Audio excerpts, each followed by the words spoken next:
Gold, trusted gold buyers. మీరు తాకట్టు పెట్టిన బంగారాన్ని విడిపించి ఈ రోజు ఉన్న మార్కెట్ ధరకు కొనబడను.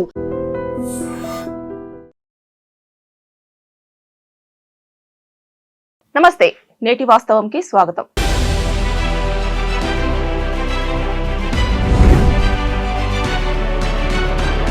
మనతో తోడు నీడ ఫౌండర్ రాజేశ్వరమ్మ గారు ఉన్నారు. మనకున్న డౌట్స్ అన్ని అవన్నీ అడిగి తెలుసుకునే ప్రయత్నం చేద్దాం.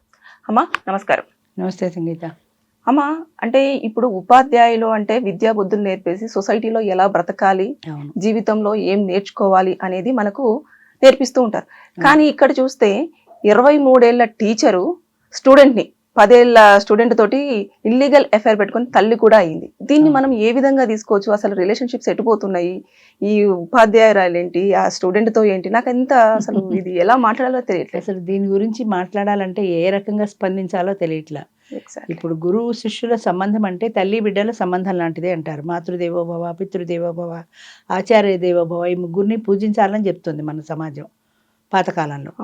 అది పోయి తర్వాత ఎట్లా వచ్చిందంటే 9th class 10th class స్టూడెంట్స్తో teacher లవ్లో పడ్డాం. అది కొన్నాళ్ళు నడిచింది. ఇప్పుడు అది పోయి 23 ఏళ్ల టీచరు 13 ఏళ్ల పిల్లాడితో 3 సంవత్సరాలుగా ఎఫ్ఐఆర్ నడుస్తుంది వాళ్ళిద్దరి మధ్య. అంటే 10 సంవత్సరాల పిల్లోడి నుంచి ఆవిడ ఎఫ్ఐఆర్ నడుపుతోందంటే అసలు 10 సంవత్సరాల పిల్లవాడికి అసలు మెచ్యూరిటీ ఉంటుందా? ఫిజికల్ మెచ్యూరిటీ ఉంటుందా? మెంటల్ మెచ్యూరిటీ పక్కన పెట్టు. అసలు ఫిజికల్ మెచ్యూరిటీ ఉంటుందా? 10 సంవత్సరాల పిల్లవాడితో ఏ రకంగా ఆమె ఎఫ్ఐఆర్ నడిపింది? వాళ్ళిద్దరి మధ్యన అసలు సంబంధం ఎట్లా గడిచింది? 10 ఏళ్ల పిల్లాడిని చూస్తే ఆవిడకి తన తమ్ముడో కొడుకో గుర్తు రాకుండా వాడొక ప్రియుడు అన్న భావనతో ఎలా చూసింది? ఇదంతా ఒక రకమైన జాడ్యమో, ఒక రకమైన పిచ్చో అనుకోవాలి. మదపిచ్చి, అచ్చంగా చెప్పాలంటే మదపిచ్చి అనాలి దాన్ని. అంటే ఇక మగవాడిని చూస్తే ఆడది రెచ్చిపోతుంది, ఆడదాన్ని చూస్తే మగవాడు రెచ్చిపోతాడు. వాళ్ళ భావి వరుసలు లేవు, వాళ్ళ బ్లడ్ రిలేషన్ అయిన అన్నా చెల్లెళ్ళు, అక్క తమ్ముళ్ళు, అసలు ఇక ఏమీ పోయింది. చిత్తకార్తె కుక్కలు, లాస్ట్ టైం చెప్పినట్టుగా చిత్తకార్తె కుక్కలాగానే ఒక ఆడకుక్క ఒక మగ కుక్క కనబడితే దాని వెంట పడుతుంది అంతే. అలాగే తయారైపోయారు. అంటే మనుషులు కూడా పశువుల్లా మారిపోతున్నారు అనడానికి ఇంతకంటే నిదర్శనం ఏం కావాలి? ఆ తర్వాత వాడిని పైగా ఇంకొక పెద్ద తలనొప్పి ఏంటంటే ఇప్పుడు ఆవిడ ప్రెగ్నెంట్ అంటే పుట్టబోయే బిడ్డకి తండ్రి ఎవరు? సమాజంలో ఆవిడ పరిస్థితి ఏంటి? ఎవరు పెళ్లి చేసుకోరు. వీడితో పాటు ఆవిడ జీవించగలుగుతుందా? బయటికి తీసుకెళ్ళగలుగుతుందా? ఈవిడికి 35 ఏళ్ళు వచ్చేవాడికి వాడికి ఎన్నేళ్ళు వస్తాయి? 20 ఏళ్ళు 23 ఏళ్ళు వస్తాయి. అక్కగారిలో ఉండేవాడు నా భర్తని ఎలా పరిచయం చేసుకుంటుంది సమాజంలో? ఆ పుట్టిన బిడ్డకేమని చెప్తుంది? పూర్వం ఏంటంటే ఈ ఉచ్చం నీచం అంటారు సభ, అలాగా వాటి ఆ డిఫరెన్స్ బయట వాళ్ళకి ఎలా పరిచయం చేస్తావు, సమాజంలో ఏమని చెప్తావు అనే భయం ఉండేది. ఇప్పుడు ఆ భయం కూడా పోయింది. ఆ పుట్టిన పిల్లవాడి భవిష్యత్తు ఏమవుతుంది ఫ్యూచర్లో అన్న ఆలోచన పోయింది. నిజంగా చూడు, ఇంకొక 10 ఏళ్ల తర్వాత ఆ పిల్లాడికి 10 ఏళ్ళు వస్తే ఆ పిల్లాడు ఏమని చెప్పుకుంటాడు? తండ్రిని ఏమని పరిచయం చేస్తాడు వాడిని? వాడు సిగ్గుపడ్డా? వాడిని నువ్వు భూమి మీద తీసుకొచ్చి నువ్వు చేసిన నిర్వాహకం ఏంటంటే వాడు కన్న తండ్రిని కూడా వీడు నా తండ్రి అని పరిచయం చేసుకోలేని స్థాయిలోకి వచ్చాడు. ఆ పిల్లవాడి మానసిక పరిపక్వత ఎలా ఉంటుంది? వయసు వస్తున్న కొద్దీ, పెరుగుతున్న కొద్దీ వాడికి తండ్రి పట్ల కోపమో, తల్లి పట్ల కోపమో, లేదా సమాజం మీద ప్రతీకారమో ఏ రకంగా తయారవుతాడు ఆ పిల్లాడు? ఇదేమన్నా ఆలోచించిందా? ఆవిడకున్న మదపిచ్చిలో ఇవేవి కనిపించలేదు ఆవిడకి. మగ అనే ఒక వర్డ్ మాత్రమే కనిపించింది. అంతే. అంచేత అది అసలు దీని మీద చెప్పడానికి కూడా మాటలు రావట్లేదు. ప్రత్యేకంగా DNA టెస్ట్ చేస్తున్నారంట. అవును, మరి వాడు ఎవరి బిడ్డో తెలియక ఇప్పుడు సపోజ్ వాడి బిడ్డే అన్నారనుకో, వీడికి అసలు ఈ 10 ఏళ్ల పిల్లాడికి 13 ఏళ్ల పిల్లాడికి బిడ్డనికి అనేంత సామర్థ్యం ఉందా ఫిజికల్గా? మరి ఒకవేళ ఉంది అని అనుకోవాలి. DNA టెస్ట్లో వాడిదే అని తెలిస్తే ఏం చేయాలి? ఇప్పుడు వాళ్ళిద్దరి భవిష్యత్తు ఏంటి? ఆ పిల్లాడిని వాళ్ళు ఎలాగో 2 తిడతారు, నోరు మూసుకొని ఇంట్లో కూర్చోబెడతారు. ఈవిడ భవిష్యత్తు ఏంటి? ఈవిడ తల్లిదండ్రులు ఏం చెప్తారు? ఈవిడికి ఉద్యోగం అనిపించి వాళ్ళు ఓ చోట కూర్చోబెడతారు. ఈవిడ పబ్లిసిటీలో కనుక ఈవిడ ఎవరో ఫోటో ఎవరికి తెలియపోతే నోరు మూసి పెళ్లి చేస్తారు మళ్ళా. అంతే కదా. అంతే. ఇప్పుడు వాళ్ళ భవిష్యత్తు వాళ్ళు చూసుకుంటారు. ఇప్పుడు ఈ రిలేషన్తో నువ్వు వాడితోటే ఉండదే ఏ తల్లిదండ్రి చెప్పగలుగుతారు? ఆ 10 ఏళ్ల పిల్లాడితోటే నువ్వు కంటిన్యూ చేసుకో నీ జీవితం అని అనలేరు కదా. అంటే ఒకటి మోసం చేసి ఏ బకరాన్ని దొరికితే వాడిని పెళ్లి చేసుకుని వాటితో సంసారం సాగిస్తుంది. ఎక్కడ కమ్యూనికేషన్ మిస్ అవుతుందంటారమ్మా? అంటే ఇప్పుడు చిన్న వయసు చూడట్లేదు, అంటే ఆడవారైనా మగవారైనా కూడా అవును. వయసు చూడకుండా వారికి కావాల్సిన కోరిక కామవాంఛ తీర్చుకోవడమే జరుగుతూ ఉంది కదా. అంతే అంతే. ఎక్కడ లోపము జరుగుతుంది? దీనికి ప్రధానమైన కారణం నాకు సంబంధించినంత వరకు నేను అనుకోవడం ఫేస్బుక్లు, ట్విట్టర్లు, ఇంకా ఏంటివేవో తగలబడ్డాయి కదా ఇలాంటివన్నీ. ఇవన్నీ అస్తమాను చూస్తారు. రోడ్డు మీద నడుస్తూ కూడా ఇలా ఇలా ఇలా ఇలా తిప్పేస్తూ ఉంటారు. ఎదరవాడికి డాష్ కొడతానేమో అనే పరిజ్ఞానం కూడా ఉండదు. ఇలా రోడ్డు మీద ఇలా నడుచుకుంటూ చూసే అంత అర్జెంట్ ఏం కాదు, కాస్త పక్కన నిలబడి చూసుకోవచ్చు కదా. ఆగదు, మైండ్ ఆగదు. ఏ పని చేస్తున్నా ఇంతే. మా డ్రైవర్లు అందరికీ స్మార్ట్ ఫోన్లే ఉంటాయి. ప్రతివాడు కూర్చుని ఇదే పని. కారు తుడవాలంటే వాడు లోపల కూర్చుని తుడిచేశానంటే ఇదే చూసుకుంటుంటాడు. ఎన్నాళ్ళు ఎంతమంది వీటికి బానిసలైపోయి ఇలాంటి దిక్కుమాలి వీడియోలన్నీ చూసి వాళ్ళల్లో బాగా పెట్టరేగిపోయి ఈ మదపిచ్చి పెరిగిపోయి నాకు కూడా ఎవరన్నా దొరుకుతారా అన్న ధోరణిలో తయారవుతున్నారు. ఇప్పుడు 7 నెలల పిల్లల్ని 8 నెలల పిల్లల్ని రేప్ చేశారంటే ఇలాంటి భావమే కదా. వాళ్ళలో ఇలాంటి భావాలు ఎక్కడి నుంచి వస్తున్నాయి అసలు? ఇవన్నీ చూసి వాళ్ళు కూడా చెలరేగిపోతున్నారు. అంచేత అసలు ఇవన్నీ బంద్ అయితే సమాజం సగం బాగుపడుతుంది. అంటే పాతకాలంలో లాగా ఎవరికి బంద్ చేసే అవకాశం లేదు. ఇప్పుడు యూట్యూబ్ ఉంది, అందరూ ఎవరికి తోచింది వాడు నాకు తోచింది నేను పెట్టేస్తాను, ఎవరికి తోచింది వాడు పెట్టేస్తాడు. ప్రతివాడు సమాజం ఏమైపోతుంది అంటాడు. వీడెవడో బుద్ధిగా ఉన్నట్టు. సమాజం ఏమైపోతుందో నువ్వోటి బాగుంటే సమాజం సంగతి తర్వాత, అది ఎవరికి ప్రపంచంతో సంబంధం లేదు. సమాజం ఏమైపోతుంది అని ఒక పెద్ద టైటిల్. ఎందుకంటే యూట్యూబ్ ఫ్రీ అయిపోయింది, ఎవరైనా ఎక్కించేయచ్చు, ఎవరికైనా ఫ్రీడమ్ ఉంది. మరి యూట్యూబ్ మేనేజ్మెంట్ ఏం చేస్తున్నారు? ఇలాంటి దరిద్రాలన్నీ పెడుతుంటే అవి వాళ్ళు ఎందుకు దాని మీద యాక్షన్ తీసుకోవట్లేదు? వాళ్ళ డబ్బులు వాళ్ళకి కావాలి అంతే. పెట్టే ఛానల్స్ వాళ్ళ వ్యూయర్స్ వాళ్ళకి పెరిగితే వాళ్ళ డబ్బులు వాళ్ళకి కావాలి. ప్రతివాడు వాడి సంపాదనే ముఖ్యం, కానీ వ్యక్తిగతంగా మనుషులు ఎలా అయిపోతున్నారు, దాని ప్రభావం సమాజం మీద ఎలా ఉంది, రేపు భవిష్యత్తు ఎలా ఉంటుంది ఎవరికీ అక్కర్లేదు. దానివల్ల ఏమవుతుందంటే ఈ ఫేస్బుక్లు, ట్విట్టర్లు ఇలాంటి వాటికి బాగా బానిసలైపోయి ఇలాంటి చెడు అశ్లీలమైనటువంటివి చూసి వాళ్ళ మైండ్లో అగ్రవేట్ అయిపోయి నాకు కూడా ఎవరైనా దొరుకుతారా అన్న ధోరణిలోనే చూసి చివరికి చిత్తకార్తి కుక్కలాగా వాళ్ళ వెంట పడ్డాం. దాని పర్యవసానం ఇదిగో ఇలాగే ఉంటుంది. 13 ఏళ్ల వాళ్ళు, 10 ఏళ్ల వాళ్ళు, 25 ఏళ్ల వాళ్ళు, 23 ఏళ్ల వాళ్ళు, వయసుతో సంబంధం లేకుండా మగ అనేవాడు దొరికితే చాలు, ఆడ అనేది దొరికితే చాలు.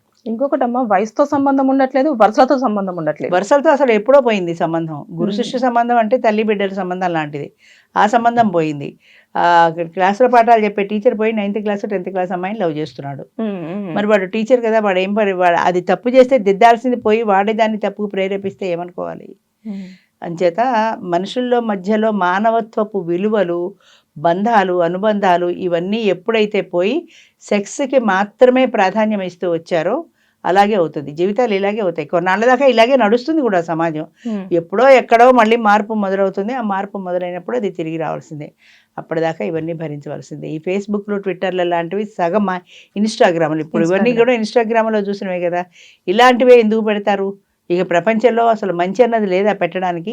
మంచి మంచి మాటలు, మంచి మంచి సూక్తులు చెప్పుకోవచ్చు కదా. తల్లి బిడ్డల అనుబంధం గురించో, భార్యాభర్తల అనుబంధం గురించో అలాంటివి ఇన్స్టాగ్రామ్లో పెట్టుకోవచ్చు కదా. అలాంటివి పెట్టేవారు, ఇలాంటివి ఎక్కువ పెడతారు, ఎందుకంటే వ్యూయర్స్ పెరుగుతారు కాబట్టి. అంచేత సమాజాన్ని బాగుపడాలి అంటే అది ఒక గుంపులాగా వచ్చే మార్పు కాదు, అది ప్రతి వ్యక్తి మనసులోంచి రావాలి. ఇప్పుడు ఈ అలవాటు సమాజంలో అందరికీ ఎలా అయింది, అలాగే అది కూడా, ఆ మార్పు కూడా సమాజంలో వ్యక్తిపరంగా వస్తే అది సమాజంలోకి మారుతుంది, మంచి సమాజం ఏర్పడుతుంది. అది ఏర్పడే వరకు ఇలాంటి దుర్మార్గాలు భరించాల్సిందే. మనం చేయగలిగింది కూడా ఏమీ లేదు. మార్పు రావాలమ్మా, ప్రతి ఒక్కళ్ళలోనూ మార్పు రావాలి. ఇలాంటివి మేము చూడకూడదు, ఇలాంటిది మేము చేయకూడదు అన్న భావన ప్రతి ఒక్కరిలో ఉండాలి. ఉంటే తప్ప అది మార్పు రాదు. ఆ మార్పు మరి ప్రతి ఒక్కరిలో ఉండాలి అంటే ఉన్నట్టే ఉంటుంది, కానీ అసలు ఉండదు కదా. ప్రతి ఒక్కరిలో ఉంటే ఇలాంటివి చూడరు కదా అసలు. అది హెడ్డింగ్ చూడంగానే ఎందుకు వాళ్ళు మానేస్తారు? వ్యూయర్స్ మానేస్తే పెట్టేవాడు కూడా పెట్టాడు. వాడికి వ్యూయర్స్ రాకపోతే ఎందుకు పెడతాడు? వ్యూయర్స్ వస్తున్నారు కాబట్టే పెడతారు. జరిగింది కాబట్టి పెట్టాను అంటారు కదా అమ్మా. అంటే జరిగింది కాబట్టి మేము పెట్టాము, సమాజానికి తెలియజేయాలని. సమాజాన్ని నువ్వు తెలియజేయకపోతే ప్రపంచం అన్న తల్ల కిందలు అయిపోయిందా? నీకెందుకు అసలు సమాజం గొడవ? నీ బతుకు నువ్వు చూసుకోవచ్చు కదా. అలా కాదు, సమాజాన్ని ఏదో ఉద్ధరిస్తామన్నట్టు ఇలాంటివన్నీ పెట్టడం. ఉద్ధరించడానికి చాలా ఉన్నాయి చేసే పనులు, అవి ఎవరు చేయరు, ఇలాంటివి పెడతారు. దీని వెనక అసలు ఉద్దేశం నాకు ఒక ఆవిడ చెప్పింది. టీవీ సీరియల్స్కి ఆవిడ డైలాగ్స్ అవి రాస్తుంది. ఏదో ఒక నాటకంలో, ఒక సీరియల్లో ఏదో ఒక హ్యాపీగా జరిగే ఇన్సిడెంట్ ఒక ఎపిసోడ్లో వచ్చింది. అంటే భార్య భర్తలు హ్యాపీగా ఉన్నారు, పిల్లలు వాళ్ళ బంధువులు అంతా హ్యాపీగా ఉంది. వ్యూయర్స్ రాలా, తగ్గిపోయారు వ్యూయర్స్. ఆ ప్రొడ్యూసర్ గోల పెట్టి, అమ్మ ఇలా తగ్గిపోతున్నారు, నువ్వు ఇలా రాస్తే ఎలాగా, కాస్త నెక్స్ట్ ఎపిసోడ్ అయినా బాగా రాయన్నాడు. దాంతో నెక్స్ట్ ఎపిసోడ్లో అన్ని కష్టాలు అన్ని బాధలు అన్ని కన్నీళ్లు పెట్టింది. వ్యూయర్స్ పెరిగిపోయారు. బా. ఏం చేత ఇదివరకు ఎందుకు తగ్గారు ఇప్పుడు ఎందుకు పెరిగారంటే ఎక్కడో మనకి తెలియని ఒక సాడిస్ట్ మెంటాలిటీ ప్రతి మనిషి మనసులో ఉంది. ఓకే. అది బాగా సంతోషంగా ఉందంటే నాకు స్పెషాలిటీ ఏమీ లేదు. అది బాగా కష్టపడుతుందంటే దానికంటే నేను సుఖపడుతున్నాను కదా అనే ఒక సాడిస్ట్ మెంటాలిటీ ఉండి సంతోషిస్తారు. కాబట్టి వ్యూయర్స్ పెరిగారు. దాని కష్టాలు చూడడం వీళ్ళకి ఇష్టం. అదే కష్టాలు ఉన్నాయి బాబు నాకు ఎందుకని శ్రీవి కట్టారు కదా, పెద్ద పెద్ద కళ్ళు చేసుకుని మరీ చూస్తారు. అంతే, అది కష్టపడాలి. అది కష్టపడితేనే నాకు మానసికమైన ఆనందం. పైకి మాత్రం అయ్యో పాపం దానికి ఎంత కష్టం వచ్చిందో బాధ వేసింది చూడడానికి అంటారు. ఎవడు చూడమన్నా నిన్ను? అంచేత ఇవన్నీ కూడా ఈ సాడిస్ట్ మెంటాలిటీస్ ఉన్నంత కాలము ఇలాంటివి నడుస్తూనే ఉంటాయి. మార్పు మనుషుల నుంచి రావాలి, మార్పు రావాలి, తద్వారా సమాజం మారాలి. ఇలాంటి దిక్కుమాలి వీడియోలు చూడడం మానేయాలి. ఇన్స్టాగ్రామ్లు ఫేస్బుక్లు వాటి నుంచి మనుషులు ఈ ఎడిక్షన్ మానుకోవాలి. ఎడిక్షనే కదా, ఫేస్బుక్లో ఎంతమంది పెడుతుంటారు, ఎంతమంది రిక్వెస్ట్లు పెడుతుంటారు. అంచేత ఈ ఎడిక్షన్లు మానుకుంటే ఫేస్బుక్ అసలు ఫోన్ ఎడిక్షన్ సగం మానేస్తే జనం సగం బాగుపడతారు. ఏదైనా రిలేషన్షిప్ లో అమ్మా రోజు వారి కమ్యూనికేషన్ లేకపోతే ప్రేమ నిలబడుతుందమ్మా? ఈ రోజుల్లో అయితే నిలబడదమ్మా. ఇప్పుడు ప్రజెంట్ జనరేషన్లో చూస్తే నిలబడదు. ఎందుకంటే భార్యాభర్తల రిలేషన్ చూసుకుంటే ప్రతిరోజు భార్యని పొగుడుతూనే ఉండాలి, మెచ్చుకుంటూనే ఉండాలి. ఈ చీర నీకు బాగుంది, ఈ కూర బాగా చేసావు. జనరల్గా మగవాళ్ళ పద్ధతి ఎలా ఉంటుందంటే కూర బాగా లేకపోతే చెప్తారు కానీ బాగుంటే చాలా బాగుందని చెప్పరు. అది వాళ్ళ నేచర్. అది బాగా లేకపోతే మాత్రం ఇందులో ఉప్పు ఎక్కువ వేసావు, అందులో కారం ఎక్కువ వేసావు అని వెంటనే చెప్తారు. ఇప్పుడు అలా చెప్పడానికి లేదు, అవకాశం లేదు. ఎందుకంటే ఏదో బాగాలేకపోతే పర్వాలేదులే సర్దుకుందామని సర్దుకోవాల్సిందే. బాగుంటే మాత్రం చాలా బాగా చేసామని, ఈ కూర చాలా బాగా చేసావు కాకపోతే కొద్దిగా ఉప్పు ఎక్కువైనట్టుంది అని అనకుండా అనాల్సిందే తప్ప ఉప్పు ఎక్కువైంది ఏం చేసావని గట్టిగా మాట్లాడడానికి వీలేదు, నిలబడదు రిలేషను. అంచేత నువ్వు రోజు అదేదో ఎవరో చెప్పారు ఫారెన్ కంట్రీలో రోజు I love you I love you I love you అని చెప్తుంటాడు. పొద్దున్న నుంచి సాయంత్రంలాగా I love you good night. బజార్ ఆఫీస్కి వెళ్ళినప్పుడు I love you I miss you. మళ్ళీ రాగానే భోజనం దగ్గర ఐ లవ్ యూ. రోజుకు ఒక 10 సార్లైనా వాడు ఐ లవ్ యూ చెప్పి మారు అంటుంటారు. రాత్రి ఐ లవ్ యూ చెప్తాడు, మొన్నటికి విడాకులకి వెళ్తారని. ఫారెన్ కంట్రీస్లో అంతే కదా, రాత్రికి ఐ లవ్ యూ చెప్పి పడుకున్నాడు, పొద్దున్నే విడాకులు. అంచేత ఈ ఐ లవ్ యూ అనేది ఈ మెచ్చుకోవడం, ఎంత మెచ్చుకుంటే అంత ఆనందిస్తుందమ్మా ఆడది. దానికి ఉన్న బలహీనత అది. ఎంత చండాలని చీర కట్టుకున్నా సరే ఈ చీరలో నువ్వు చాలా బాగున్నావు అంటే అది అబద్ధం అని తెలిసినా కూడా దాని మనసు ఆనందిస్తుంది అంతే. ఇది అబద్ధం అన్నా సరే ఏమో బాగాలేదని నేనే అనుకున్నాను, మా ఆయన బాగుందన్నారు కదా బాగానే ఉండుంటుంది అనుకుంటుంది. అంచేత ఆడదానికి ఉండే బలహీనత అది. ఈ బలహీనతని క్యాష్ చేయదలుచుకున్న తెలివైన మగాడైతే 10 సార్లు పొగుడుతాడు. పొగిడితే పడిపోతుంది సహజంగా. అంతేగాని వీడేదో పనుంది నన్ను పొగుడుతున్నాడు అని అనుకోదు ఆడది సాధారణంగా.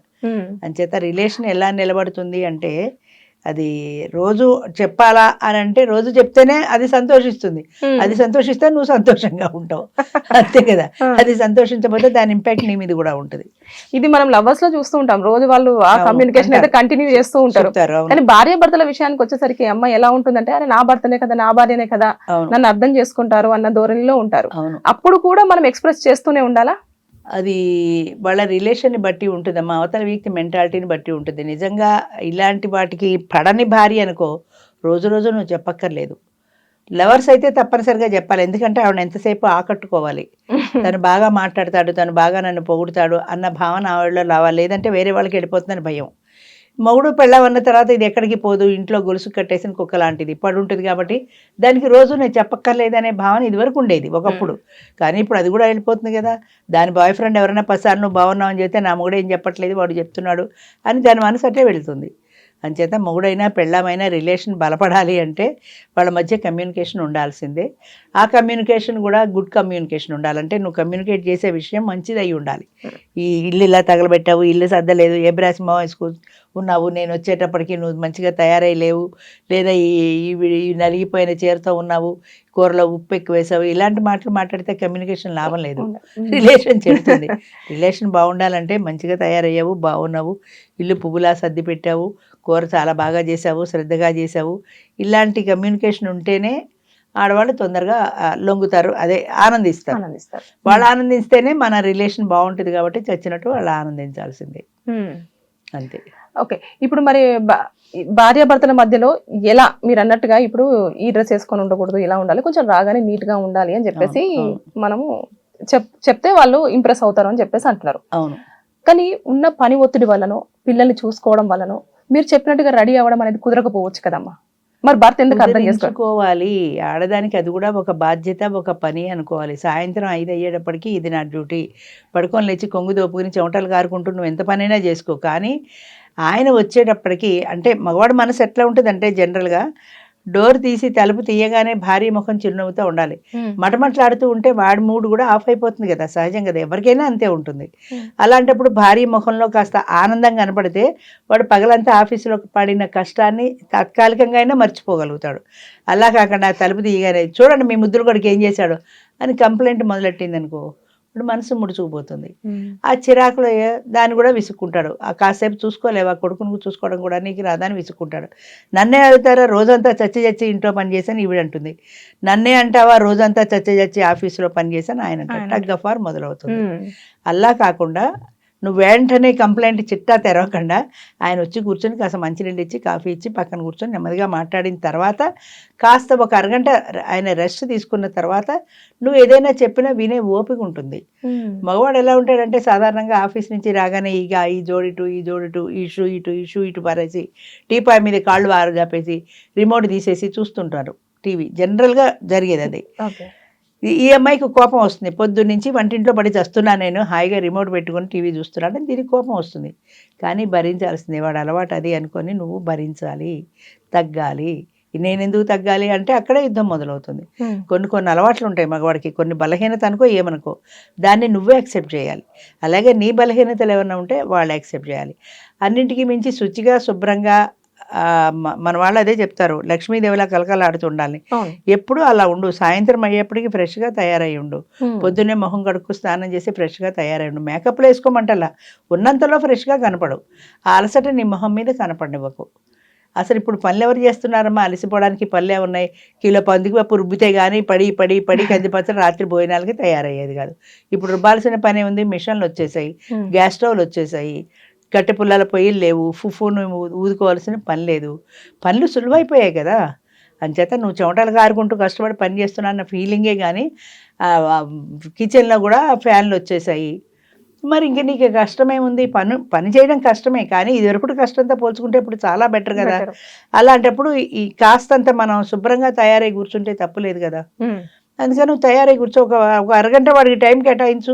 అరగంట తర్వాత నీ పనిలోకి నువ్వు వెళ్ళు, వంటింట్లో నీ చావు నువ్వు వాడు ఏదో టీవీ చూసుకుంటూ వాడు బాధపడతాడు. ఓకే, ఇది మనం చూసుకుంటే భర్త పనిచేసి అలసిపోయి వచ్చినప్పుడు భార్య చేయాల్సిన పనులు ఇలా ఇంప్రెస్ చేయాలని చెప్తున్నారు. మరి ఒకవేళ భర్త అయితే ఎలా చేయాలి భార్యని ఇంప్రెస్?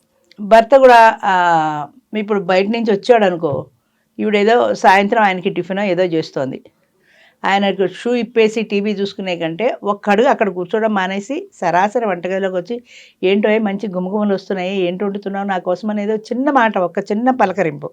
ఆ ఒక్క చిన్న పలకరింపుకే ఆవిడ పడిన కష్టం అంతా మర్చిపోతుంది. ఎందుకని ఆయన మాటల్లో ఒక ప్రైజ్ ఉంది, ఒక పొగడుతుంది. నువ్వు నా కోసం ఏదో కష్టపడుతున్నావు, ఏదో చేస్తున్నావు అన్న పొగడుతుంది.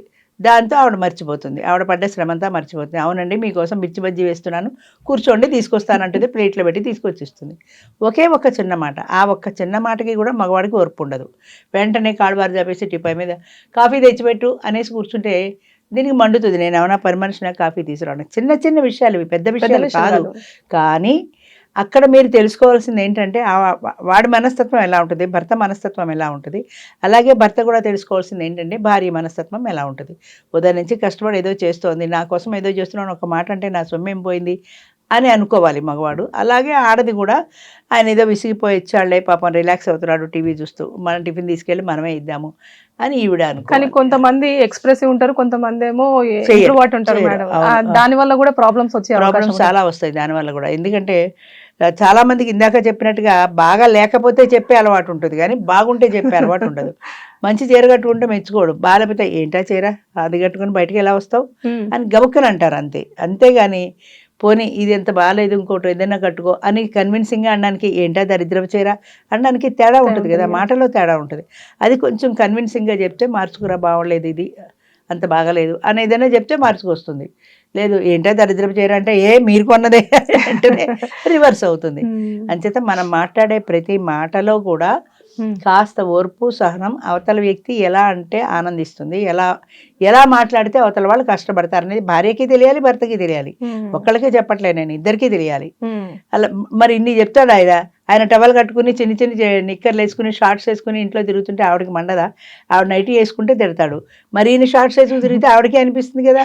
కానీ నువ్వు షార్ట్స్ వేసుకు తిరగట్లా అని అంటే గొడవే కదా అక్కడ. నైటీ షార్ట్స్ గొడవ. అంతే కదా. నువ్వు నైటీ ఎందుకు వేసుకున్నావు అని తిడతాడు, నువ్వు షార్ట్స్ ఎందుకు వేస్తున్నావు అని వెంటనే అనేస్తుంది. ఎందుకంటే ఈ రోజులు ఎవరు పట్టలేదు కదా. నువ్వు షార్ట్స్ వేసుకున్నావు కదా, చక్కగా బెంగాలీ బాబులాగా పైజమాలాలు చేసి కూర్చోవచ్చు కదా ఇంట్లో అని అనిపిస్తుంది. అంచేత ఇది నువ్వెంత అంటే నువ్వెంత అని ఢీక్కునే బదులు నువ్వు షార్ట్స్ వేసుకోవద్దని చెప్పాలంటే అదే సందర్భంలో చెప్పకు, ఊరుకో. ఏదో సందర్భం వచ్చినప్పుడు మీరు చక్కగా పైజమా వేసుకుని బెంగాలీ బాబులా ఉంటారు, అలా వేసుకుంటే అంటే వేరుగా ఉంటుంది. ఆయన విన్నా మాన్నా కూడా మనం చెప్పే విధానం కమ్యూనికేషన్ కంపల్సరీ. Communication compulsory. ఆ కమ్యూనికేషన్ కూడా పాజిటివ్ గా ఉండాలి, అది కూడా ఇంపార్టెంట్. కన్వే చేసే విధానంలో కూడా తేడా ఉండాలి, అది పాజిటివ్ గా ఉండాలి. అది అవతల వ్యక్తిని ప్రేజ్ చేస్తున్నట్టు ఉండాలి కానీ దిగదార్చినట్టు ఉండకూడదు. వెంటనే తేడా వస్తుంది, దాని ఇంపాక్ట్ తప్పనిసరిగా ఉంటుంది. అమ్మా, ఈ రోజుల్లో పెళ్లిని మనం ఒక సెటిల్మెంట్ గా భావించచ్చా? ఎందుకంటే భర్త నుంచి వచ్చే బరణం కోసమే అమ్మాయిలు పెళ్లిళ్ళు చేసుకుంటున్నారు అనే ఒక ఇన్ఫర్మేషన్ అనేది ఎక్కువ పాస్ అవుతుంది. అంటే బరణం కోసమే పెళ్లిరా బాబు అన్నట్టుగా ఫీల్ అవుతున్నారు అబ్బాయిలు కూడా. అది దానిపైన మీరు ఏమంటారు? ఒకప్పుడు పెళ్ళి అంటే ఒక భార్య ఒక భర్త, ఈ భార్యకి ఆ భర్త, ఆ భర్తకి ఈ భార్య అనే ఒక సిస్టమ్ ఉండేది. ధర్మేచ అర్ధేచ కామేచ మోక్షేచ నాతి చరామి అని మంత్రం. అంటే ఈ ధర్మార్థ కామ మోక్షాల్లో ఈ స్త్రీ చెయ్యి నేను విడువను అని దాని భావం. అలాగే ఈమెకు కూడా చెప్పారు కదా, అదేంటది క్షమయా ధరిత్రి రూపేచ లక్ష్మి ఏవో చెప్పారు కదా. కార్యేషు దాసి కర్ణేష్ మంత్రి భోజ్యేషు మాత క్షమయా ధరిత్రి రూపేచ లక్ష్మి షట్కర్మ యుక్త కులధర్మి పత్ని అని. కులధర్మ పత్ని అంటే ఎలా ఉండాలో అని ఈవిడికి చెప్పారు, ఆయనకి చెప్పారు. అవన్నీ ఎప్పుడో అసలు అర్థాలు ఎప్పుడో పోయినాయి, అవన్నీ తుంగలో దొక్కేశారు. ఇప్పుడు ఏంటంటే ప్రజెంట్ సిచ్యువేషన్ నడుస్తున్నది, ఒక పెళ్ళి అంటే చాలా వాటిలో కార్టూన్లలో కూడా వస్తుంటుంది, మంచి ప్యాకేజ్ ఉండాలి, వాడికి 30 ఏళ్ళు దాటకూడదు. ఒక ఆమె చెప్తుంది 2 బంగ్లాలు ఉండాలి వాడికి. ఎందుకంటే రేపు పొద్దున కోపం వస్తే ఎవరి బంగ్లాలో వాళ్ళు ఉంటాం. అప్పుడు కూడా మళ్ళీ వీడి బంగ్లాలో ఉంటుంది, వీడితో ఉండదు కానీ వీడి కొన్న బంగ్లాలో ఉంటుంది. నా వాళ్ళందరూ వస్తారు కానీ వాళ్ళు ఎవరు రాకూడదు, కావాలంటే వాళ్ళు ఓల్డేజ్ హోమ్లో పెట్టేసి డబ్బులు పంపించేస్తాం. నా పిల్లి కుక్క అది పెంపుడు జంతువులు అన్నింటినీ తీసుకొస్తాను, వాటిని ఆయనే పోషించాలి. ఇలా వీళ్ళ డిమాండ్స్ ఇన్ని ఉన్నా కూడా మళ్ళీ 30 ఏళ్ళు దాటకూడదు, అది కూడా ఉంది. ఇవన్నీ వచ్చేటికి వాడికి 50 ఏళ్ళు వస్తే చేసుకోరు, 30 ఏళ్ళు దాటకూడదు. ఈ ప్యాకేజీలు ఉండాలి, 2 బిల్డింగ్లు ఉండాలి, ఒక కారు ఉండాలి, 2 బంగ్లాలు ఉండాలి, ప్రతి వారము వీకెండ్లో నన్ను షాపింగ్లకు తిప్పాలి, నేను ఏది కోరినా కాదనకూడదు. అలాంటి డిమాండ్లు ఈ రోజుల్లో పెరిగాయి. ఈ డిమాండ్లతో వాడు ఇష్టపడి పెళ్లి చేసుకున్నాడా సరే, కొన్నాళ్ళు హ్యాపీగా ఉంటారు. ఏదైనా తేడా వచ్చిందనుకో డైవర్స్కి వెళ్ళిపోతారు. డైవర్స్కి వెళ్ళిపోతే మెయింటెనెన్స్. అంచేత మెయింటెనెన్స్తో పాటుగా దానికి ముందు ఫస్ట్ ప్రిఫరెన్స్ దేనికంటే హ్యాపీగా ఉండడానికి. భార్యాభర్తలు మేమిద్దరం హ్యాపీగా ఉండాలంటే మా మధ్య మూడో మనిషి ఉండకూడదు, వాడి తరఫు బంధువులు ఎవరు ఉండకూడదు. వాళ్ళందరూ ఓల్డేజ్ హోమ్ కడతారో గోదావరిలో దూకుతారో వాళ్ళ చావు వాళ్ళు చేస్తారు, మాకు సంబంధం లేదు. నాకు మాత్రం ఈ కంఫర్ట్స్ అన్నీ ఉండాలి, అలా ఉన్నవాడిని నేను పెళ్లి చేసుకుంటాను. ఓకే. ఇవన్నీ కుదిరాక కూడా ఒకవేళ వాళ్ళిద్దరి మధ్యన తేడా వస్తే డైవర్స్ ఇచ్చేస్తుంది. డైవర్స్కి వెళ్ళిపోతే వెంటనే నెక్స్ట్ మెయింటెనెన్స్. డైవర్స్ అనేది మెయింటెనెన్స్ కోసం. అయితే ఆ మెయింటెనెన్స్ అనేది ఇప్పుడు పెద్ద పెద్ద వాళ్ళలో చూస్తుంటాము, మన సినిమా స్టార్లు అలాంటి వాళ్ళు కొన్ని కోట్లు ఇస్తారు మెయింటెనెన్స్, ఎందుకంటే వాళ్ళ దగ్గర చాలా సంపాదన ఉంటుంది కాబట్టి. ఇప్పుడు 5 లక్షలు 6 లక్షల ప్యాకేజీతో ఉన్నవాడిని అసలు వీళ్ళు పెళ్ళే చేసుకోరు కదా. నెలకి మినిమం 2 లక్షలు ఉండాలంటే 12 ఏళ్ళు 25 లక్షలు వాడికి ప్యాకేజ్ ఉంటేనే పెళ్లి చేసుకుంటారు. ఆ 25 లక్షల ప్యాకేజీతో వాడు పెళ్లి చేసుకుంటే రేపు పొద్దున విడాకులు ఇస్తే 1,00,000 రూపాయలైనా ఈవిడికి భరణం వస్తుంది కదా. హాయిగా కూర్చొని 1,00,000 రూపాయలతో నేను తినచ్చు కదా. అంటే పెళ్ళి అంటే ఒక వ్యాపారంలాగా అయిపోయింది. పెళ్ళి అంటే కష్ట సుఖాలు పంచుకుంటూ పిల్లల్ని కానీ వాళ్ళని పెంచి పెద్ద చేసి పలానా వాళ్ళు నీ పిల్లలు అంటే వీళ్ళకి ఒక గర్వకారణం, పలానా వాళ్ళు నా పేరెంట్స్ అంటే వాళ్ళకు ఒక ప్రిస్టేజీ, ఇవన్నీ పోయాయి. ఇవన్నీ పోయి ఎంతసేపటికి మాకు ఈ ప్యాకేజీ కావాలి, ఈ ప్యాకేజీలో ఉన్నవాడిని పెళ్లి చేసుకుంటాం, నా మాట కాదంటే విడాకులకు వెళ్ళిపోతా, విడాకులకు వెళ్ళిపోతే భరణం వచ్చేస్తుంది. ఇప్పుడు తగలబడి ఇంకో పెళ్లికి అవకాశం కూడా వచ్చింది, లివ్ ఇన్ రిలేషన్ కూడా వచ్చింది కదా. వీడితో మానేసి వీడి ఇచ్చిన భరణం పుచ్చుకు నోరు ముసుగు కూర్చోరు కదా, మళ్ళీ ఎవరితో పెడతారు, మళ్ళీ ఎవరితోటో లివ్ ఇన్ రిలేషనో ఇంకొక పెళ్ళో ఏదో ఒకటి. మళ్ళీ పెళ్ళి అనుకో వాడితో పడకపోతే మళ్ళీ విడాకులు, మళ్ళీ భరణం. ఈ బిజినెస్ బాగుంది కదా. Business direct. అంతే, పెళ్ళి అంటే ఓ సెటిల్మెంట్, ఒక మరణం, ఒక బిజినెస్ అలా అయిపోయింది. అలా అందరూ చేస్తున్నారంట. అలా ఆ ఉద్దేశంతో చేసుకుంటున్న వాళ్ళు ప్రతిదానికి అల్టిమేట్ రిజల్ట్ డైవర్స్ అంటారు అంతే. కష్టమో సుఖమో భరిద్దామన్న భావన ఎవరికీ లేదు, ఆడవాళ్ళకి లేదు, మగవాళ్ళకి లేదు. ఆడవాళ్ళకి అసలు లేదు. ఒకప్పుడు ఏంటంటే మగవాడి జమానా నడిచింది, మగవాడి డిమాండ్స్ నడిచాయి, వాడి పెత్తనం ప్రకారం ఆడది అణిగి మణిగి పడుంది. ఇప్పుడు కాలం మారింది, ఆడవాళ్ళు చదువుకున్నారు, ఆడవాళ్ళు ఉద్యోగాలు చేస్తున్నారు, ఆడవాళ్ళు సంపాదిస్తున్నారు. సో నువ్వెంత అనే స్థాయికి ఆడవాళ్ళు కూడా పెరిగారు కదా. అవును, పెరిగారు. అంచేత నువ్వు తమలపాకుతో నువ్వోటంటే తలుపు చెక్కతో నేరెండంట అన్నట్టు, నువ్వు ఒకటంటే నేను రెండంటాను అన్న స్టేజ్కి వచ్చేసారు. ఎప్పుడైతే వచ్చేసారో నీ లెక్క లేకపోయినా నేను బ్రతకగలను, నాకు ఆప్షన్ ఉంది, ఇంకొక పెళ్లి ఆప్షన్ ఉంది, లివ్ ఇన్ రిలేషన్ ఆప్షన్ ఉంది, నీతోటే అంటి పెట్టుకుని నేను దేనికి ఉండాలి అన్న భావన ఆడవాళ్ళలో ఈ ఆర్థిక స్వతంత్రం అనేది వచ్చిన తర్వాత బాగా ఎక్కువైపోయింది. ఎందుకమ్మా మరి టైం తీసుకోలేకపోతున్నారు? ఇప్పుడు ఇద్దరు కూడా రెండు ఫ్యామిలీస్ నుంచి డిఫరెంట్ ఫ్యామిలీస్ నుంచి రావడం జరుగుతుంది. అంటే ఇప్పుడు మీ మనస్తత్వం వేరే ఉంటుంది, నా మనస్తత్వం వేరే. ఎందుకని అంత టైం తీసుకోకుండానే ఇమీడియట్ గా సెట్ అవ్వట్లేదు అని చెప్పేసి విడాకులు దాకా పోయి సెటిల్మెంట్ చేసుకోవడం? ఈగో ప్రాబ్లమ్స్ కదా, ప్రతి వాళ్ళకి ఈగో ఉంటుంది. వాడు సినిమాకి తీసుకెళ్ళకపోతే, వాడు చీర కొనకపోతే నా ఈగో హర్ట్ అయింది. నా ఈగో హర్ట్ అయిందంటే నేను ఎందుకు ఉండాలి వాడితో? అలాంటి 2-3 ఇన్సిడెంట్లు అయితే 10 ఏళ్ల దాకా వాడితో భరించాల్సిన అవసరం ఏంటి? పెందరాళ్ళు ఇంకోటి చూసుకోవచ్చు కదా. నాకు 40 ఏళ్ళు వచ్చేదాకా ఎందుకు? విడితే సంవత్సరం తిరగకుండా విడాకులు వచ్చేస్తున్నాయంటే మరి ఎందుకు వస్తున్నాయి?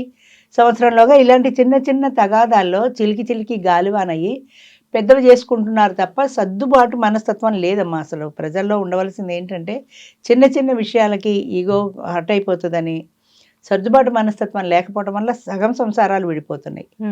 ఎక్కడో ఒకడు ఓ చోట సర్దుకుంటే పోతుంది కదా. నేనే ఎందుకు సర్దుకోవాలంటే నేనే ఎందుకు సర్దుకోవాలి, నువ్వే సర్దుకో అంటే నువ్వే సర్దుకో. ఆ సర్దుకోవడం అన్న విషయంలో మాత్రం ఎవ్వరూ తక్కువ కాదు. నేను విడాకులు ఇచ్చి ఇంకో పెళ్లి చేసుకుంటాను మగవాడంటే, నీకు అంతకంటే విడాకులు ఇచ్చి ఇంకో పెళ్లి చేసుకుంటాను ఆడదే అంటుంది. 50 ఏళ్ళు దాటి మా తోడుండడంలో ఎంతమంది వస్తారు? 50-52 ఏళ్ళ వయసు ఉంటుంది, నేను విడాకులు ఇచ్చేసానండి అంటాడు ఆయన. మరి పిల్లలయ్యా, పిల్లలు ఆవిడ దగ్గరే ఉంటారండి. ఆవిడ అంటే ఇంకో అమ్మగాన్న బిడ్డ కాబట్టి ఆవిడని వదిలేసావు, పోనీ ఓకే, నీకు ఎలాంటి ఎమోషనల్ రిలేషన్ లేదు. నీ పిల్లలు ఉన్నారు కదా, పిల్లల్ని నీతో పాటు ఆడి పాడి నీ గుండెల మీద పడుకున్న పిల్లల్ని ఎట్లా వదిలేయగలిగావయ్యా అంటే, ఆవిడ తీసుకెళ్ళిపోయిందండి. ఏం చేయమంటారు? నాకే బరువు బాధ్యత లేదు, నేను ఫ్రీగా ఉన్నా ఇంకో పెళ్లి చేసుకోవడానికి రెడీగా. పిల్లలు ఉంటే మళ్ళీ ఇంకో పెళ్ళం ఏమన్నా ఆలోచిస్తుందేమో పిల్లలు ఉన్నారని. ఆ పిల్లలు కూడా ఆవిడనైతేనే వేసేస్తే నేను హాయిగా ఫ్రీగా ఉండొచ్చు కదా అన్న భావన ఎక్కువ మందిలో ఉంటోంది కానీ ఆ కన్న బిడ్డల్ని నేను దూరం చేసుకున్నాను అన్న భావన ఉండట్లేదు. అది ఉండాలి అంటే వీడు అణిగి ఉండాలి. ఆవిడ ఏమన్నా వీడు కాదన్నానికి వీలేదు, కాదంటే వెళ్ళిపోతుంది పిల్లల్ని తీసుకొని. అందుకని ఆ భయం కొద్దీ అణిగి ఉండాలంటే వీళ్ళు ఉండలేరు. సో పర్యవసానం విడాకుల తర్వాత నెక్స్ట్ మ్యారేజ్ వెళ్ళిపోతారు ఈజీగా. ఆవిడ భరణం అడుగుతుంది. అది సింగిల్ గా ఉంటేనే ఒక భరణము, పిల్లలు ఉంటే ఇంకొక భరణం. మరి పిల్లల మెయింటెనెన్స్ కూడా కావాలి కదా, పిల్లల మెయింటెనెన్స్ కూడా కావాలి, అడుగుతుంది. అది కోర్టు ఇవ్వాల్సిందే అంటే ఇస్తాడు. వాడికి 2 లక్షల ప్యాకేజ్ ఉంది అనుకో, 1 లక్ష రూపాయలు పోతే పోయింది అనుకుంటాడు. 1 లక్ష ఉంది కదా ఇంకా. అంతేగాని ఇందులో సగం జీతం నాది వాళ్ళకే పోయింది, ఇప్పుడు ఈ పెళ్లి చేసుకుంటే ఈవిడిని పోషించాలి, ఈవిడ ఖర్చులు భరించాలి అన్న ఆలోచన కంటే కూడా ప్రస్తుతం నాకు ఆ అమ్మాయితో పడలేదు, ఇంకో పెళ్లి చేసుకుంటా. నేనేమంటానంటే ఇంకో పెళ్లి చేసుకుంటే ఈ అమ్మాయితో పడుతుందనే గ్యారంటీ ఉందా? ఆ అమ్మాయి మంచిది కాదు, ఈ అమ్మాయి మంచిదన్న గ్యారంటీ ఉందా? చెప్పలేం కదా. చేసుకున్న తర్వాత ఎవరు ఎలా మారుతారో, మనుషుల మనస్తత్వాలు ఎప్పుడు ఎలా మారుతాయో చెప్పలేము. ఈ అమ్మాయితో పోనీ సుఖంగా ఉండవాలన్న గ్యారంటీ ఉండదా? మళ్ళీ ఒకళ్ళనో ఇద్దరినో ఇక్కడ కూడా కంటావు, కన్న తర్వాత మళ్ళీ గొడవలు వస్తాయి, మళ్ళీ ఈవిడ వెళ్ళిపోతుంది, ఆవిడకో లక్షించి ఈవిడకో లక్షించి నువ్వేం తింటావు? అంచేత ఈ ఆలోచన మగవాళ్ళకి ఉండాలి, ఆడవాళ్ళకి ఉండాలి. అసలు విడాకులు అనేది రావడమే పెద్ద దురదృష్టం అమ్మ. అది ఆప్షన్ ఎప్పుడైతే కనపడిందో వెళ్ళిపోతారు వెంటనే. మాకు ఇంకొక ఆప్షన్ ఉంది కదా, విడాకులు ఉందని చెప్పేసి లేవు కాబట్టి ఇవన్నీ చచ్చినట్టు భరించారు. ఇంకొక ఆప్షన్ లేదు ఇది వరకు కాబట్టి కొట్టుకున్నా తిట్టుకున్నా 3 పెళ్ళం ఏదో వాళ్ళకి 4 గోళ్ల మధ్యన కొట్టు తెచ్చారు కానీ అలాగే కంటిన్యూ అయ్యారు. విడాకుల ఆప్షన్ లేదు కదా. ఇప్పుడు విడాకుల ఆప్షన్ వచ్చింది కాబట్టి వెళ్ళిపోతారు. అసలు పేరెంట్స్ మా అమ్మాయికి ఏం కర్మండి వాడితో అనిపించుకోవడానికి, మా అమ్మాయి విడాకులు ఇచ్చేస్తుంది హాయిగా ఇంకో పెళ్లి చేసేస్తాం అని పేరెంట్సే అంటున్నారు. ఇంక దానికి తోడు అవును మనం విడాకులు ఇచ్చేసి ఇంకో పెళ్లి చేసేసుకోవచ్చు కదా అని ఈవిడ కూడా అనుకుంటుంది. అక్కడ ఎలాగో డబ్బులు వస్తున్నాయి కదా, దాంతో ఇంకో పెళ్లి చేసేసుకుంటాను అంతే హాయిగా, ఇంకో పెళ్లి లేకపోతే లివ్ ఇన్ రిలేషన్. ఆప్షన్స్ పెరిగిపోయిన కొద్దీ కూడా మనుషులు చాయిస్ పెరిగిపోతుంది. ఇప్పుడు నీకు పరీక్షలో ఐదు ఏ ఆర్ బి ఆర్ సి అని 3 ఇచ్చారనుకో, 3 ఆప్షన్లు ఉన్నాయి, చూసుకుంటావు ఏది బాగా నేను రాయగలుగుతాను, ఏ ఆ బిఏ సియా చూసుకుని ఏది బాగా రాయగలిగితే అది రాస్తావు. అంతే, ఆప్షన్లు పెరుగుతున్న కొద్దీ నీ చాయిస్ పెరిగింది. అంచేత ఇది లేని రోజుల్లో ఉన్నట్టుగా ఇప్పుడు కట్టుబాట్లు లేవు, మనుషులు విశృంఖలంగా మారిపోయారు. దానికి పేరెంట్స్ కూడా దానికి మరింత ఆజ్యం పోస్తున్నారు, కానీ నీకేం కర్మ పడి ఉండడానికి, నీకు 6 లక్షల ప్యాకేజీలో ఉన్నావని వాళ్ళు చెప్తున్నారు, కానీ కష్టమో సుఖమో అక్కడే భరించాలమ్మా అని ఏ తల్లి తండ్రి నాకు తెలిసి చెప్పటం లేదు. ఏ తల్లి తండ్రి చెప్పట్లేదు. చెప్తే ఇలా ఎందుకు పిల్లలు తల్లిదండ్రులే ఇంకా ప్రోత్సాహం చేస్తున్నారు కదా అంటే శుభ్రంగా మా అమ్మాయికి విడాకులు ఇచ్చేసి వేరే పెళ్లి చేస్తామని వాళ్ళే చెప్తుంటే ఇంత ఇవ్వండి అంత ఇవ్వండి డిమాండ్ చేసేదే పేరెంట్స్. అసలు చాలా సందర్భాల్లో మగ పిల్లవాడి తల్లిదండ్రులు ఏమంటారంటే అసలు మేము మాట్లాడలేమండి ఆవిడతో, అంతా పిల్ల తల్లే మాట్లాడుతుంది, తండ్రి నామినల్ హెడ్ ఊరికి అలా కూర్చుంటాడంతే, కూర్చోవడం వరకే ఆయన వంతు, అంతా ఆవిడే మాట్లాడుతుంది, మేనేజ్మెంట్ అంతా ఆవిడదే, పెత్తనం అంతా ఆవిడదే, మేము ఇలాగే కూర్చొని వినాల్సిందే. మీరు ఉంటారా మీ అబ్బాయి దగ్గర అంటే, అబ్బాయి లేదమ్మా మేము ఓల్డేజ్ హోమ్కి వెళ్ళిపోతాం అనాల్సిందే. మేము ఎందుకు వెళ్తాం ఓల్డేజ్ హోమ్ కంటే, ఆ పెళ్లి కాదు, కొడుకు పెళ్ళి అవ్వదేమో అని వీడు భయం కొద్దీ, మేము ఉండవమ్మా, మేము రావమ్మా, మేము ఓల్డేజ్ హోమ్కి వెళ్ళిపోతాం, మా పాట లేదా మేము పడతాము, మేము ఎప్పుడు వాళ్ళ ఇంటికి కూడా వెళ్ళవమ్మా అని వీళ్ళన్నీ అంటే, అబ్బాయి ప్యాకేజీ వీళ్ళ అగ్రిమెంట్ నచ్చితే ఆవిడ ఓకే అంటుంది, ఆవిడ ఓకే అంటే పిల్ల ఓకే అంటుంది. అంతే తప్ప అక్కడ ఒక ఇండివిజువాలిటీ మేమిద్దరం మాట్లాడుకున్నాం, మేమిద్దరం పెళ్లి చేసుకున్నాం, ఈ కండిషన్లో మేమిద్దరం కలిసి ఉంటామన్న భావం లేదు. అదేవతో మా కుక్కలు నక్కలు వాటన్నిటిని నువ్వే పోషించాలి అని చెప్పినట్టుగా కంట్రోల్ తప్పిపోయిందమ్మా. అది ఒకప్పుడు మగవాడి డామినేషన్ ఉంది, ఇప్పుడు ఆడదాని డామినేషన్. భరించాల్సిందే తప్పదు, ఎందుకంటే మగవాడి డామినేషన్ ఉన్నప్పుడు వీళ్ళు భరించలా, ఇప్పుడు వీళ్ళ డామినేషన్ వాళ్ళు భరించాల్సిందే. కాలం మారుతుంటుంది కదా, పరిస్థితులు మారితే ఎన్విరాన్మెంట్ మారుతుంది, సిస్టమ్స్ మారితే ఆలోచన విధానం మారుతుంది. ప్రస్తుతం ఆలోచన విధానం అంతా మా ఆడవాళ్ళ హవా నడుస్తోంది, భరించాల్సిందే. అంతేనమ్మా, చేయగలిగింది ఏం లేదు. థ్యాంక్ యూ అమ్మా. మంచిది. And for more videos, Please subscribe to iDream. Please subscribe to iDream. Please subscribe iDream. And please subscribe to iDream. For more videos, subscribe to iDream. please like, share and subscribe to the channel. Congratulations, iDream. Subscribe to iDream. Subscribe to iDream. So subscribe to iDream Media. iDream ki iDream team andarki huge congratulations. Please subscribe iDream Media. Please subscribe to iDream. Subscribe iDream. Please subscribe to iDream. iDream అంటే నా కళల ఛానల్ను subscribe చేసుకున్న నోరు తిరుగుతలేదు, మీరైతే గంట గుర్తు కొట్టండి. For more such videos, please subscribe to iDream. Subscribe to iDream. Please subscribe to iDream. Please subscribe iDream Media. Please do subscribe to iDream. Please subscribe to iDream Media. For best entertainment and information, please subscribe iDream. And don't forget to subscribe to iDream.